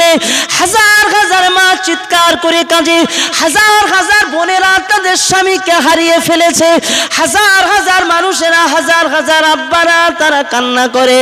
তাদের জন্য কেউ মাথা তুলে দাঁড়ায় না, কেউ বিচার করতে চায় না। কিসের জন্য? দেখেন, যাদের জন্য জীবন দিল, যাদের দালালি করার জন্য ছুটলো, তারা সুখে রাত গেলে কত আনন্দের জায়গায় বসে, গান বাজনার জায়গায় বসে তারা দেখেন ফুর্তি করছে। তাদের কথা একবার মনে করে নাও। তাদের ছেলেরা ভালো স্কুলে পড়ে, ভালো মিশনে পড়ে, তাদের ছেলেরা দেখেন এসি ঘরেতে সময় কাটায়, তারা কত আনন্দের সঙ্গে, তাদের কত সিকিউরিটি রয়েছে। দেখেন পৃথিবীর জমিনে এইরকম আদর্শ, এইরকম স্বভাব পৃথিবীর যে প্রান্তে আপনারা দেখতে পাবেন। এই স্বভাবটা কাদের স্বভাব? এই স্বভাব কার স্বভাব বলতে পারেন? আপনি হয়তো ভাবছেন আমাদের এলাকায় এইরকম স্বভাবের মানুষ নাই, তবে অন্য জায়গায় এইরকম দেখা যাচ্ছে না, যায় না। তাহলে ফেরাউনি এই স্বভাবটা মানুষের ভিতরে আছে না? না, এরকম আমি কটা বর্ণনা দিলাম, তিনটে বলেছি। ফেরাউনের আর একটা বাকি আছে, আমি আর একটা বলবো। আল্লাহ পাক রব্বুল আলামিন বললেন, এক নম্বরে ইন্না ফিরাউনা আলা ফিল আরদি, জমিনে উদ্ধত্ত করত, ওয়া জাআলা আহলাহা, সে মানুষের ভিতরে বিভক্ত করত, শিয়াআই ইস্তাযঈফু তাইফাতাম মিনহুম, এবং তারা একটা গোষ্ঠীকে সে সর্বদাই তাদেরকে দাবিয়ে রেখেছিল। ইযাববিহু আবনাআহুম, এবং সন্তানদেরকে তারা হত্যা করত। এই চারটে বিষয় ফেরাউনের ভিতরে এই স্বভাব ছিল। আজ এই চার বিষয় যাদের ভিতরে থাকবে, জানবে এরা ফেরাউনের স্বভাবের মানুষ। এদের সঙ্গে যে বেড়াবে সে ধ্বংস হয়ে যাবে, সে বরবাদ হয়ে যাবে।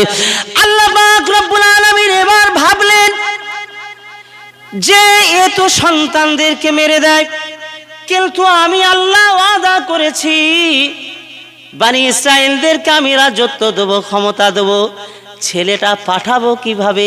হঠাৎ একদিন আমার আল্লাহ বনি ইসরাইল কওমের মধ্যে এক মায়ের গর্ভে সন্তান দিলেন। মায়ের গর্ভের সন্তানটা পৃথিবীতে ভূমিষ্ঠ হয়ে গেল। ভূমিষ্ঠ হওয়ার আগে আল্লাহ পাক মনের ভিতরে একটা ইলহাম দিয়েছিলেন, তুমি একটা সুন্দর সিন্দুক বানিয়ে রাখো। সুন্দর কি বানাও? সুন্দর করে সিন্দুক বানাও, সুন্দর করে সিন্দুক বানিয়ে নাও, কোনো চিন্তা নেই, সুন্দর করে সিন্দুক বানিয়ে রাখো।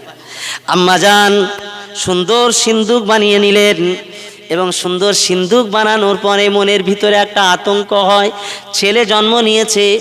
এখন তো ফেরাউনের লোক লস্করেরা তারা চতুর্দিকে বেড়াচ্ছে, জানতে পারলে এখনই তো এসে আমার ছেলেকে ধরে নিয়ে তুলে মেরে দেবে।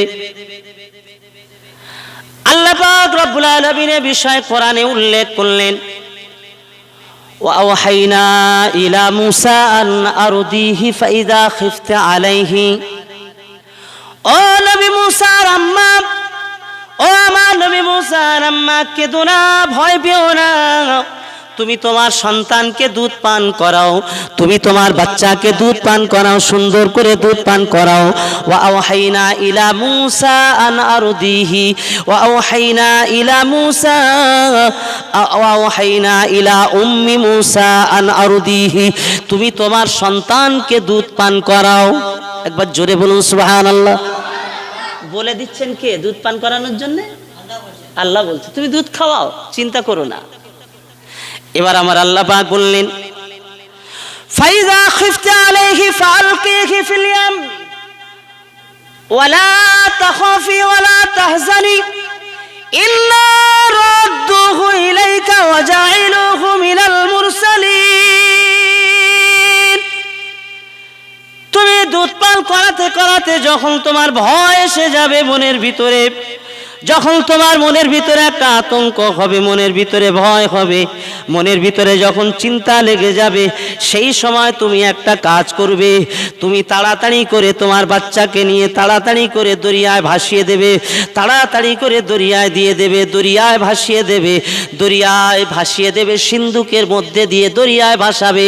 চিন্তা করো না, ভয় পাবে না, ওয়ালা তাখাফি ওয়ালা তাহজানি, ভয় পেও না, ভয় পেও না। দরিয়ায় ভাসাবার সময় আমি আল্লাহ পাক বলছি ভয় পাবে না, তুমি সিন্ধুকের ভিতরে দিয়ে তালা মেরে দাও। আমি আল্লাহ কথা দিয়ে দিলাম, জোরে বলুন সুবহানাল্লাহ। আল্লাহ পাক বলছেন আমি আল্লাহ কথা দিয়ে দিলাম, ওয়ালা তাখাফি ওয়ালা তাহজানি ইন্না রাদ্দুহু ইলাইকি ওয়া জাইলুহু মিনাল মুরসালিন, আমি অতি সত্বর তোমার কাছে ফিরিয়ে দেব তোমার ছেলেকে, আর আমি আল্লাহ তাকে নবী বানাবো। ভয় পাওয়ার আর জায়গা আছে? ফিরিয়েও দেব, আবার নবী বানিয়ে দেব। আল্লাহর নবী মুসা আলাইহিস সালামের আম্মা জান নির্দ্বিধায়, ভয় নয়, মানবিক একটা ভয় তাদের ভিতরে থাকা স্বাভাবিক।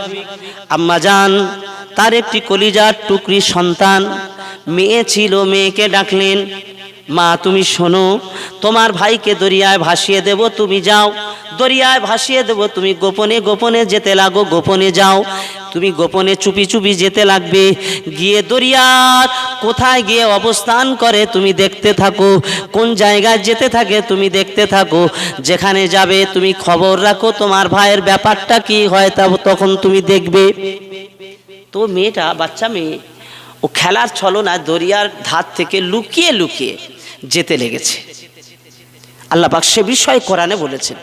আমি সব আয়াতগুলো তুলে তুলে বললে অনেক সময় লাগবে, তাই আমি সবগুলো তুলে তুলে বলতে পারছি না, সময় আমার হাতে অতটা নেই।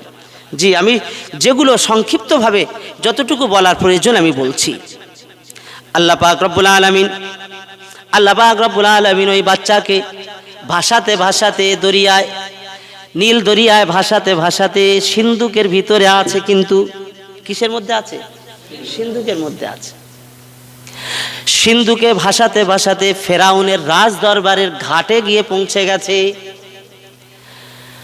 আল্লাহর কুদরতি ক্ষমতা, আল্লাহর ইচ্ছা, ওই ঘাটে পৌঁছানোর পরে আম্মা জান হযরতে আসিয়া দেখতে পেলেন। আম্মা জান আসিয়া দেখতে পাওয়ার পরে আম্মা জান তাড়াতাড়ি করে এসে ওই ঘাটে একটা সিন্ধুক বেঁধে গেল। ওই ঘাটের সিন্ধুকটা দেখতে পেয়ে আর দেরি করলেন না, আর দেরি তানার হলো না। তানার দাসীকে বলতে লেগেছেন, ও বোন তুমি তাড়াতাড়ি করে, ও আমার দাসী, এই সিন্ধুকটা তুলে উপরে আনো। সিন্ধুকটা উপরে তোলা হলো। সিন্ধুকটা ভাঙার পরে খুলে দেখলেন এত সুন্দর একটা চেহারা, নুরানি চেহারার ছেলে। আল্লাহর নবীরা দেখতে সুন্দর হয়, ঠিক কিনা বলেন? দেখতে সুন্দরই হয়। এত সুন্দর চেহারার বুকটা ভরে গেল, মায়ার জালে পড়ে গেছে। আসিয়া দেরি নয়, বুকে করে জড়িয়ে নিয়ে দৌড়ে দৌড়ে রাজ দরবারের ভিতরে প্রবেশ করলেন। আল্লাহ কোরআনে বিষয় উল্লেখ করেছেন, রাজ দরবারের ভিতরে যাওয়ার পরে খবর চলে গেল ফেরাউনের কাছে। আর ফেরাউন তার উদ্ধত্ত এত বেড়ে গিয়েছিল দুনিয়ায়, এত অরাজকতা করেছে, যা খুশি তাই সে যা মনে করবে, কারো মারবে, কারো বাঁচাবে, কারোর উপরে অত্যাচার করবে, কারোর কেড়ে নেবে, যা ইচ্ছা তাই। সে এমন উদ্ধত্তের সীমা লঙ্ঘন করেছিল ফেরাউন। সে বলেছিল একটা সময়, আনা রব্বুকুমুল আলা, আমি পৃথিবীতে বড় খোদা, আমার থেকে বড় খোদা নাই। এই দুনিয়ায় যদি কেউ খোদা হয়, আমি একমাত্র খোদা, তোমরা আমাকেই রব বলবে। কিন্তু ফেরাউনের স্ত্রী আসিয়া, তিনি রব বলেন না। আম্মা জান স্বামীকে রব বলে না, স্বামীকে রব বলে না। ও প্রিয় আব্বারা, মায়েরা, ভাইরা, আল্লাহ পাক রব্বুল আলামিন ফেরাউনের বিষয়ে এই সূরা কাসাসের মধ্যে আমার আল্লাহ বিস্তার আলোচনা করেছেন। এছাড়া 42টি সূরার ভিতরে ফেরাউনের আলোচনা, তার ভিতরে 532টি আয়াতে উল্লেখ করেছেন। ফেরাউনের চরিত্র নিয়ে উদ্দেশ্য একটাই মাত্র, ফেরাউনের চরিত্রে সব সময় তোমরা সাবধান থেকো। ফেরাউন থাকবে না, কিন্তু তার চরিত্র থাকবে। যুগে যুগে নবগত ফেরাউন দেখতে পাবে। এখন এই রকম ফেরাউন আছে না নাই? যুগে যুগে নবগত ফেরাউন হচ্ছে না, ছোট ছোট ফেরাউন, ছোট ছোট ফেরাউন, এরা সব ছোট ছোট ফেরাউন, সাংঘাতিক ফেরাউন, যা খুশি তাই করছে। আল্লাহ পাক মুসা আলাইহিস সালামকে যখন পাঠিয়ে দিলেন কোথায়? ফেরাউনের রাজদরবারে আম্মা জানের কোলেতে। আম্মা জান ঘরের ভিতরে যখন প্রবেশ করলেন, ফেরাউন এসে খবর পেয়ে বললে, আসিয়া এটা কে? বনি ইসরাইলদের কোনো ছেলে মনে হয়, এ তো আমার দুশ্মন হবে, এ তো আমার দুশ্মন হবে, একে কেন তুমি এনেছো? আম্মা জান ওই সময় উত্তর দিয়েছিলেন, ও আমার স্বামী ফেরাউন, ও আমার স্বামী ফেরাউন। ওয়া আওহাইনা ইলা মূসা আন আরদি, ওয়া আওহাইনা ইলা মূসা আন আরদিহি ফাইযা খিফতি আলাইহি ফাআলকিহি ওয়ালা تخافي ولا تحزني إنا ردوه إليك وقالت امرأة فرعون قرة أعين لي ولك। ফেরাউনের স্ত্রী আসিয়া বলল, আল্লাহ সে বিষয়টা কোরআনে বললেন, وقالت امرأة فرعون قرة أعين لي ولك لا تقتلوه عسى أن ينفعنا أو نتخذه ولدا أو نتخذه ولدا وهم لا يشعرون। ও আমার স্বামী, আপনি চিন্তা করবেন না, এই ছেলেটা আমাদের দুজনার চোখের শান্তি হয়ে যাবে, দুজনার চোখে বড় শান্তিদায়ক হয়ে যাবে। আপনি একে মারবেন না, আপনি একে মারবেন না। আইনিল্লি ওয়ালাক লা তাকতুলুনা, না মারবেন না, একে মারবেন না। আসা আইয়ান ফানা আও নাত্তাখিযাহু ওয়ালাদা, আমাদের মনে হয় এই ছেলেটা আমাদের উপকারে আসবে। জোরে বলুন সুবহানাল্লাহ। বোঝাচ্ছে কে? ফেরাউনকে আসিয়া বোঝাচ্ছে। জি, ওয়াহুম লা ইয়াশউরুন। এবং শুধু তাই নয়, একে আমরা নিজেদের ছেলে মনে করে রাখতে পারি। আও নাত্তাখিযাহু ওয়ালাদা, আমাদের ছেলে হিসাবে থাকবে। আমাদের তো ছেলে নেই, আর আমাদের উপকারে আসবে। শুধু ছেলে হিসাবে যদি রাখি, অসুবিধা কি? ছেলে হিসাবে আমাদের থাক না।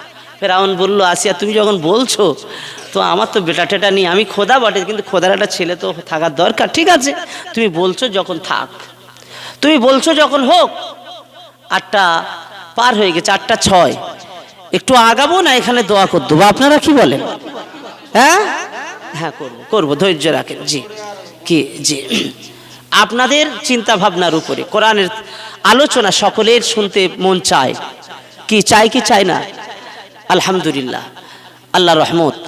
এখানে যারা আছে বিব্রত না, একটু ধৈর্য রেখে বসেন। আমি সবার সঙ্গে কথা বলছি। আমি নির্দিষ্ট সময় একেবারে 15 থেকে 20 মিনিটের মধ্যে আলোচনা সমাপ্তি হবে। এই 20 মিনিট আমরা বসে থাকতে পারবো না? হ্যাঁ না, এখন লেপ এনে দেওয়া হবে, ওর ভিতর শোবেন নাকি?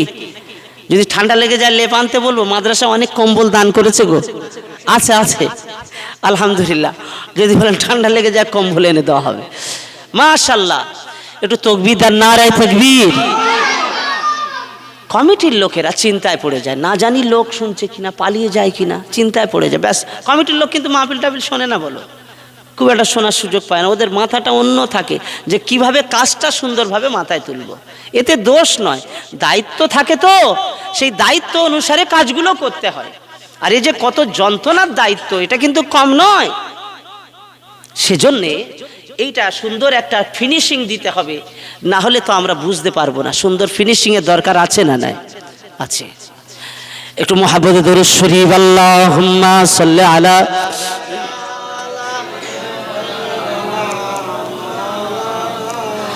ওয়া আলা আলি।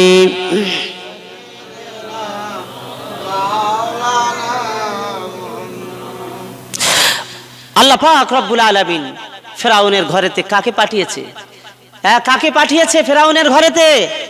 আর ফেরাউন চিন্তা করেছিল কি, স্বপ্ন দেখে, যে আর আসতে দেব না সেই ছেলেকে, যে আমার ক্ষতি করবে। আল্লাহ পাক বললেন, তুই যত বন্ধ করার চেষ্টা কর, আমি যখন তো রাখবো না বলেছি, তো পৃথিবীর সব শক্তি দিয়ে চেষ্টা করলেও তুই পারবি না। তোর ঘর থেকে আমি আল্লাহ শত্রু তৈরি করে দেব, ঠিক কিনা বলে? তোর ঘরে শত্রু হবে, ভাবিস না এটা নয় তোর ঘরে শত্রু থাকবে না। তো আজকে যারা জালেম জুলুম করে যারা আজকে নিজেদেরকে থাকতে চায়, আল্লাহ তাদের ঘরে শত্রু বানিয়ে দেয়। এর থেকে শিক্ষা নিতে বলেছেন। কোরআন যুগে যুগে উম্মতে মুহাম্মাদির জন্য শিক্ষা। কোরআন কি এমনি শুধু তাবিজ করার জন্য না খতম পড়ার জন্য?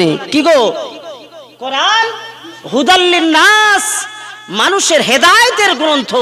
তোমরা হেদায়েত যদি পেতে চাও কোরআনের কাছে আসো, কোরআনের মতো জীবন যাপন করো। কোরআন যেটা বলছে সেটা তোমরা দেখো কি করবে। আম্মাজান সুযোগ পেয়ে গেছে যে এই সুযোগে যাও বলেছে যখন, আর আমি তাহলে পাঠাবো, এই তো ছেলেটা মানুষ করব।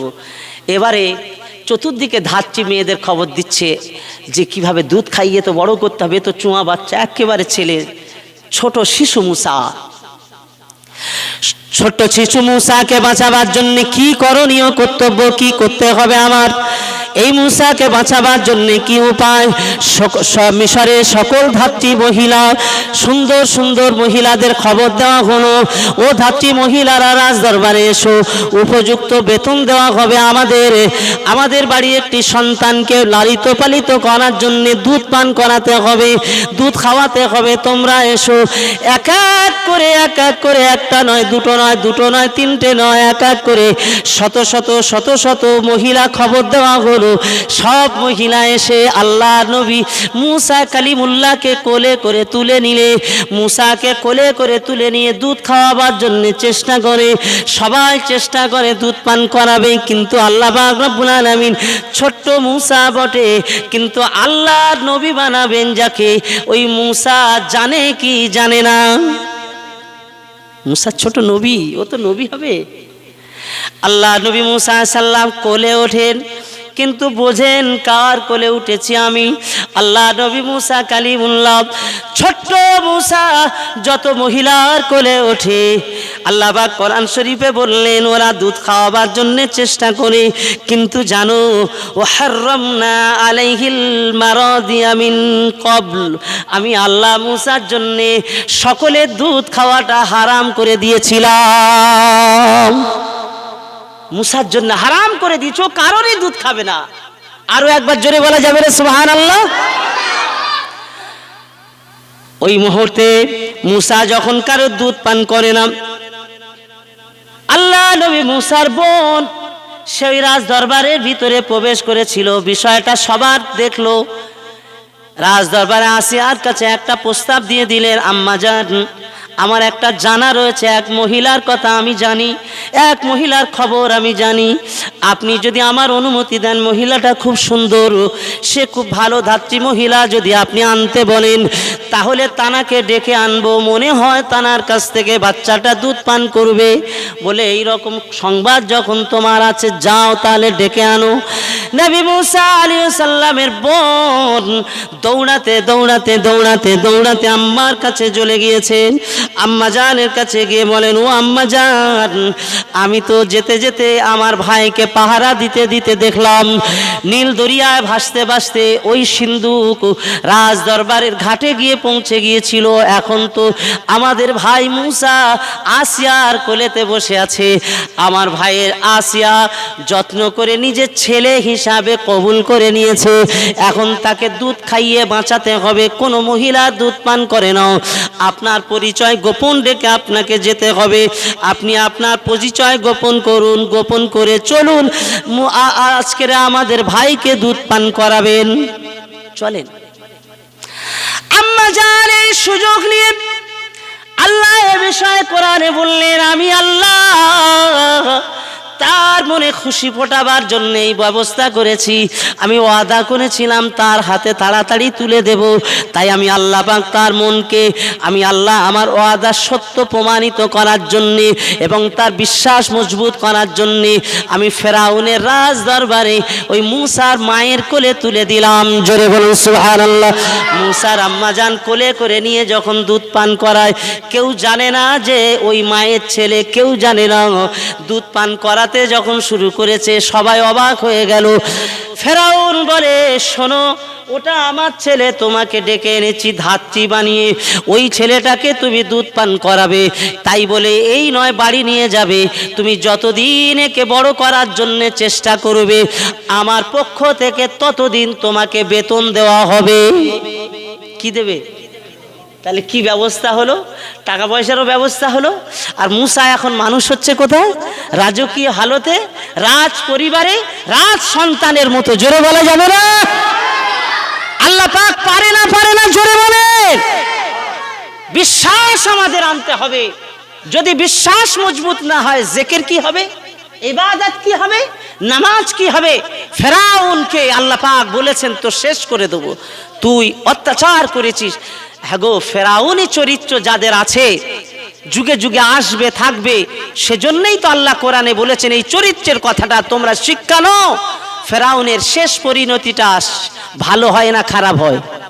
জোরে বলেন, ভালো হয় না খারাপ হয়? সিনেমা মাঝে মাঝে দেখেননি, ভিলেন যে হয় ওই 15 মিনিট, লাস্টের 15 মিনিটের অবস্থা খারাপ হয় না ভালো থাকে? নাক পাক ফাটিয়ে এমন করে দেয়, লাস্টে প্যান খুঁজে পায় না। আর হয় না, হয় না? এই রকম ঘটনা হয়ে থাকে। তো আল্লাহ সেটা বলছেন ফেরাউনের অবস্থাটা খারাপ হবে। আমার আল্লাহ পাক যুবক বানিয়ে দিলেন কাকে? ওই দরবারে অনেক ইতিহাস, আমি তো সংক্ষিপ্ত করে বলছি। যুবক বানিয়ে দিলেন কাকে? হযরতে মূসা আলাইহিস সালাম যুবক হয়ে গেল।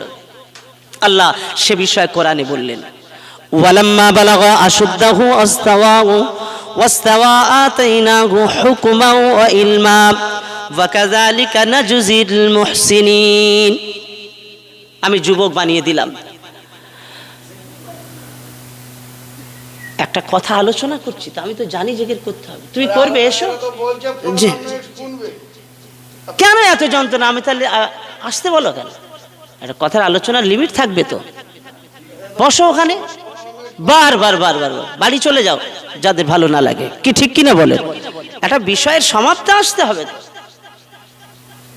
এরা তার মানে ওয়াজ নসিহত আর শোনেন, আপনারা শোনেন না নাকি? আমি একটা কোরআনের তাফসীরে আলোচনা করছি, আপনাদের কি কষ্ট হচ্ছে নাকি? এই দাদু বলো তো, আলোচনা শুনছেন না শোনেন না? আলহামদুলিল্লাহ। জি, আমি জোর করে বলতে তো আপনাদের কাছে পারবো না, কিন্তু আমার শেষটা তো দিতে হবে। একটা কি শেষ দিতে চাইছি মনে রাখেন। আল্লাহ পাক রব্বুল আলামিন বললেন, ওয়ালাম্মা বালাগা আশুদ্দাহু ওয়াস্তাওয়া ওয়া আতাইনাহু হুকমান ওয়া ইলমা। আমি আল্লাহ পাক রব্বুল আলামিন, আমি আল্লাহ তাকে যুবক বানিয়ে দিলাম। কাকে যুবক বানিয়েছেন? জোরে বলেন। নবী মূসাকে যুবক বানিয়েছেন। এই আলোচনা এতদিন পর্যন্ত আপনারা এই রকম ধারাবাহিকভাবে মনে হয় আপনাদের সব মুখস্থ, তাই না? এর পরেরটা আপনারা বলেন তো দেখি, বলেন, বলতে পারবেন কেউ? তাহলে শোনেননি, এটা কোরআনের একটা কাসাসের বিষয়টাকে এত সুযোগ শুনে নিতে হবে। আল্লাহ পাক রব্বুল আলামিন বললেন যুবক বানিয়ে। সে একদিন বাজারে গিয়েছে, দেখে বাজারে দুই লোক মারপিট করে, গন্ডগোল করে। একটা দলের লোক মুসার বংশের লোক, আর একটা বংশের লোক হলো ফেরাউনের বংশের।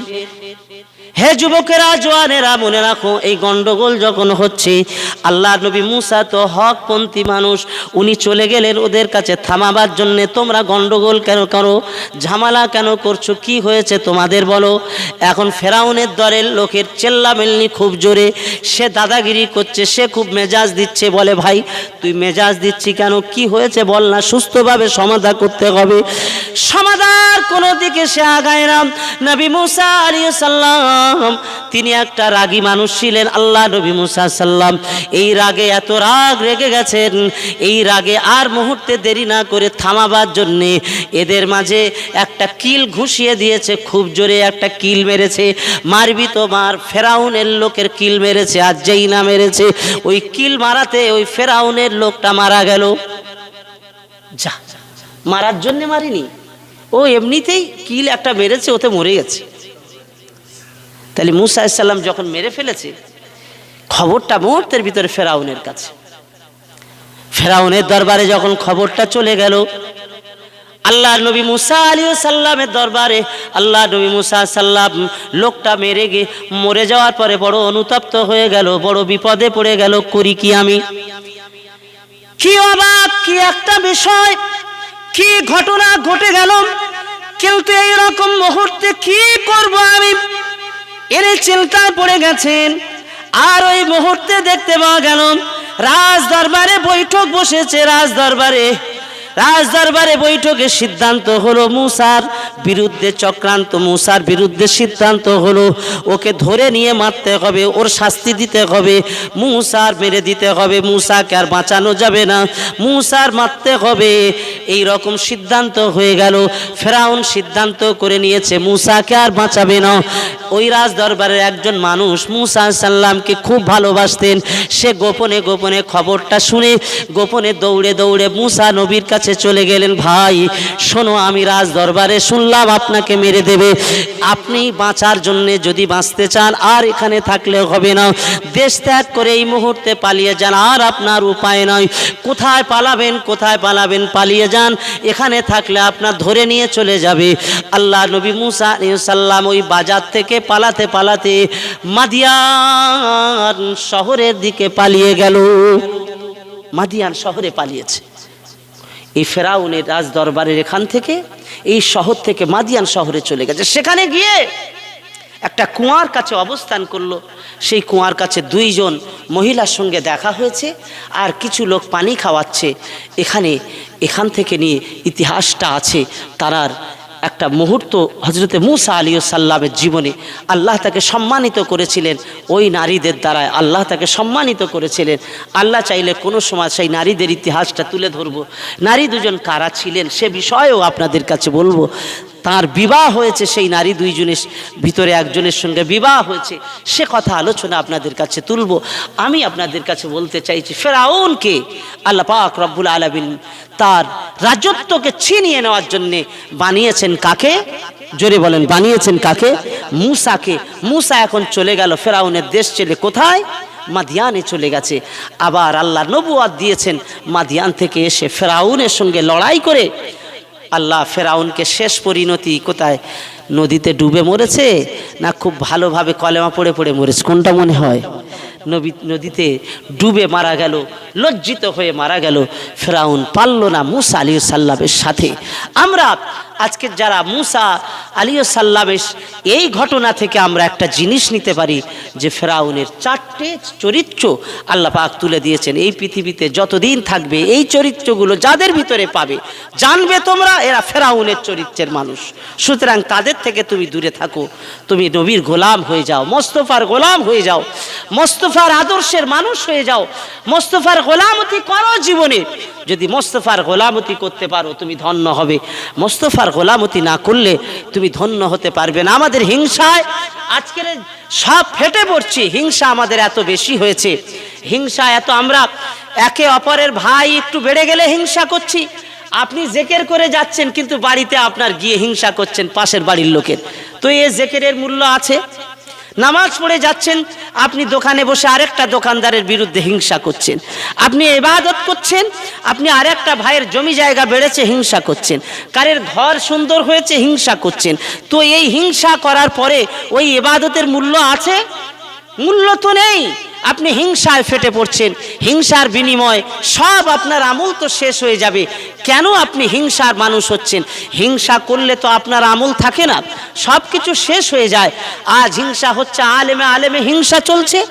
আজকে দেখেন মায়ে বুনেতে হিংসা চলছে, আজকের মায়েরা হিংসাতে চুল ছেঁড়াছেড়ি করছে। আজকের বৌমা শাশুড়ির কাছে থাকতে চায় না, শাশুড়ি বৌমার সাথে একসাথে থাকতে চায় না। আরে কোথায় আছি, কোন পরিবারে আছি আমরা? আমরা যে পরিবারে বাস করছি চুল ছেঁড়াছেড়ি করছি কেন? যদি হিংসা না থাকতো তাহলে একই পরিবারে শাশুড়িকে নিয়ে বৌমা থাকতো, আর বৌমাদেরকে নিয়ে শাশুড়ি হতে থাকার তাদের একটা তো স্বভাব আদর্শ তাদের তো হওয়া উচিত ছিল। যা আমার মেয়ে অন্যের ঘরে সংসার করে, সেও তো একজনের বাড়িতে আছে, তো অন্যের মেয়ে আমার বাড়িতে আছে, তো আমি তাকে আমার মেয়ের মতো করে দেখব না। তা হচ্ছে না। হচ্ছে না কেন? এর পিছনে হিংসা আছে না নাই? এর পিছনে হিংসা এত পরিমাণে আছে। কি হবে তোমার ইবাদত? কি হবে তোমার নামাজ? কি হবে তোমার দান? কি হবে তোমার তাসবিহ তেলাওয়াত? তুমি যদি নিজের পরিবারটা হিংসা মুক্ত করতে না পারো, বাইরের লোকের সাথে হিংসা মুক্ত কিভাবে করবে? ভাই ভাইয়ের হিংসা মুক্ত যদি না করতে পারো, বাইরের লোকের সাথে হিংসা মুক্ত কিভাবে করবে? এ কথাটা কি ভুল বলছি নাকি? এ কথাটা কি আমি বাড়তি বলছি নাকি? আরে আল্লাহকে খুশি করার জন্য যখন তোমার সবকিছু, তাহলে আল্লাহকে খুশি করার জন্য তুমি সবার জন্য হিংসা মুক্ত জীবন তৈরি তুমি যদি যতদিন যুবক করতে না পারলে ততদিন তোমার কিছু তো হলো না। তোমাকে মনে রাখতে হবে, তোমাকে জানতে হবে আজ আলেমদের কত সম্মান ইজ্জত আল্লাহ দিচ্ছেন। কতজন হিংসা করতে পারে? এই কি বলে, বাংলাদেশে আলেমেরা হেলিকপ্টারে ওয়াজ করতে যাচ্ছে, কতজন চার দোকানে বসে কত কথা বলছে। কেন? তোমার কি রাগ হয় নাকি? বাংলাদেশের আলেমেরা হেলিকপ্টার যাচ্ছে, আমাদের এখানে আমাদের এই রাজ্যে আলেমেরা যদি সুযোগ পেত হেলিকপ্টার ভাড়া পাওয়া যেত তো আল্লাহর শুকরিয়া বহু আলেম প্রত্যেক দিন হেলিকপ্টার নিয়ে যেতে পারত ইনশাআল্লাহ। কি ঠিক কিনা বলে? এতে গেলে আপনাদের রাগ হয় নাকি? বাংলাদেশের ওলামারা যাচ্ছেন, আমার তো বুক ভরে যায়। তাদের সম্মান জানাবার জন্য হাজার হাজার মানুষ দাঁড়িয়ে থাকে, হেলিকপ্টারে নামে। কি সুন্দর ইজ্জত! সারা পৃথিবীতে একটা নবজাগরণ তৈরি হয় যে ইসলামের আল্লাহর দ্বীনের দায়ীরা যখন আসে কত সম্মান। দেখো এই সম্মান যে দিচ্ছে, এটা আপনার বুকটা ভরে ওঠা দরকার নাই কিনা? সে আসছে কিসের বিনিময়? আমানুল্লাহকে কে চেনে? কোরআন চেনে, কোরআনের বিনিময়।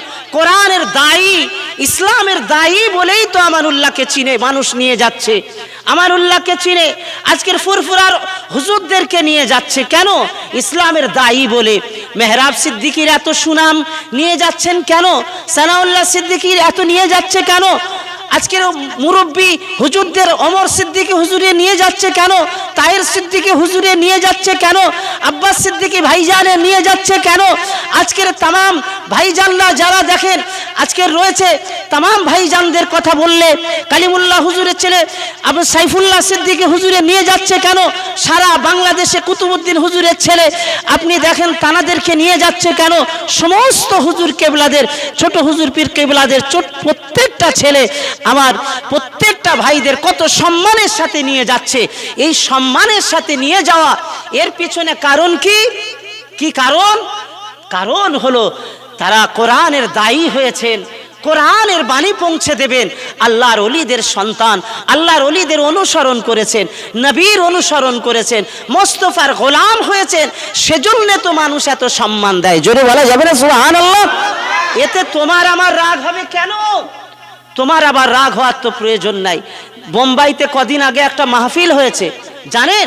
সেই মাহফিলের যে স্টেজটা তৈরি করেছে, স্টেজটা 2 থেকে 2.5 লাখ টাকা খরচ হচ্ছে। শুধু স্টেজ, প্যান্ডেলের কথা বলছি না, স্টেজ খরচ হচ্ছে। মানে আমার লাইফে ওই রকম অত সুন্দর স্টেজ দেখিনি আলহামদুলিল্লাহ। সেখানে ফুরফুরার এক ভাইজান গিয়েছিলেন। তো এগুলো আমাদের আনন্দ না? আনন্দ না বলেন না? আনন্দ। প্রত্যেকটা ওলামার মাথা উঁচু হবে, মানে জানবেন কোরআনের মাথা উঁচু হয়েছে, কোরআনের খাদেমদের মাথা উঁচু হওয়া মানে আপনি যদি খুশি থাকেন তাহলে জানবেন আপনি ইসলামের উপরে খুশি আছেন, আপনি নবীর গোলাম হয়েছেন। মোস্তফার গোলাম হতে গেলে আপনার আলেমদের প্রতি মহব্বত করতে হবে। আলহামদুলিল্লাহ, আমি সে কথাই আপনাদেরকে বলছি। আজ আমি ছোট্ট কথা আলোচনার মজলিসে যৎকিঞ্চিত কথা বলেছি, এগুলো আমাদের জন্য কামিয়াবির করে দিন আল্লাহ। জোরে বলুন আল্লাহুম্মা আমিন। আজকের আমার সকল যুবক ভাইদেরকে বলছি যে আপনারা ওয়াজ শুনুন, বেশি বেশি করে ফেসবুকে শুনুন, সোশ্যাল মিডিয়াতে শুনুন। গান বাজনা শোনাটাকে বন্ধ করে দিন। গান বাজনা শোনা বন্ধ করে দিয়ে সব ইউটিউবে বড় বড় আলেম ওলামাদের ওয়াজ নসিহত শুনুন। জি, এখানে অনেক ইউটিউবার এসেছে। আইজি সিলসিলা বলে একটা ইউটিউবার আছে, নাম এগুলো সব করে নেবেন, সাবস্ক্রাইব করে নেবেন। এখানে আছে যে আমার ভাই সেই মিনাখা থেকে, ওখানে বাড়ি মিনাখায়, সেখান থেকে এসেছেন, বড় চ্যানেল। জি, এনার চ্যানেলের নাম হচ্ছে কি গো বলো তো ভাই? S M Plaza. এইগুলো সাবস্ক্রাইব করে শুনবে। আল্লাহ পাক রব্বুল আলামিন হাজার হাজার বক্তাদের, ওলামাদের আলোচনা শুনলে হেদায়েত কার আলোচনাতে পেয়ে যাবে আল্লাহ ভালো জানে। গানগুলো না শুনে এগুলো বেশি শোনো। যে এগুলো বেশি শোনার চেষ্টা করো। আমার যুবকদের কাছে আমি পায়ে ধরে বলছি, যুবকদের হাতে ধরে বলছি, এই মাহফিলগুলোতে বেশি বেশি করে আসো। হে যুবক, তুমি জানো না তোমার মূল্য কত, তোমার মর্যাদা কত, তুমি তোমার মূল্যই বুঝলে না, লোকে দালালি করতে করতে তোমার জীবনের সময়টা নষ্ট করে দিলে। তাকে খুশি করার জন্য কি না তাদের হয়ে ফেসবুকে স্ট্যাটাস দিচ্ছ। স্ট্যাটাস দিতে হয় যারা ইসলামের গোলাম, যারা মুহাম্মদ সাল্লামের মোস্তফার গোলাম যারা, তাদের নামে স্ট্যাটাস দাও, দেখবে আল্লাহ তোমাকে সম্মানিত করে তোমাকে বশের হাফির মতো মর্যাদাবান করে দেবেন। জোরে বলেন না সুবহানাল্লাহ। ভাই আমার, বেশের হাফি জীবনে পরিবর্তন হয়েছেন। আমরা আজকের এই মুহূর্তে আর আগাবো না। বহু মানুষ এসেছেন, জি আলোচনা হবে, দোয়া হবে, নামাজ হবে, জি নামাজ হবে এখানে। ভাইজান আমার দোয়ার আগে জি আমি আপনাদেরকে শুধু বলবো, জি একটু জেকের আপনাদের নিয়ে সকল মিলে আমি একটু করতে চাইছি। আমার ছোট ভাই আছে, ও 5টা মিনিটের জন্য একটু জেকের করে জি দোয়া করে দেবেন। তো আমি শুধু একটা কথা শুধু আপনাদেরকে বলছি, অনেক মায়েরা কোরআন খতম করেছে, প্রত্যেক মাসে আপনারা এরকম কোরআন তেলাওয়াত করে পাঠাবেন। আপনাদের মা বাবা আত্মীয় স্বজন মুরব্বীদের জন্যে সব রেসানি করা হবে, কাঁঠালবেড়ের সকল মা। এছাড়া বাংলার যে কোনো প্রান্ত থেকে আমি বলছি, জি আমার কথা যারা শুনবেন বা শুনতে পাচ্ছেন, জি প্রত্যেক মাসে কিবার করে প্রথম ইংরাজি মাসের প্রথম বৃহস্পতিবার, ইংরাজি মাসের প্রথম বৃহস্পতিবার, ইংরাজি মাসের প্রথম বৃহস্পতিবার এখানে জিকরের মাহফিল এই বাসন্তী থানা জি ডগঘাট মাদ্রাসা আয়োজিত হয়। আপনারা সকলেই আসবেন, গাড়ি নিয়ে আসবেন, আপনারা অটো নিয়ে আসবেন, টোটো নিয়ে আসবেন, আপনারা আপনাদের মতো করে আসবেন। জি আল্লাহ রহমত তাবারুকের ব্যবস্থা থাকে। আর আমরা খুব তাড়াতাড়ি ওই 8:30 9টার মধ্যে আখিরি মোনাজাত আমরা করি। সুতরাং আপনারা সকলে আসবেন, আলহামদুলিল্লাহ দাওয়াত থাকছে, প্রত্যেক মাসে এটা হবে।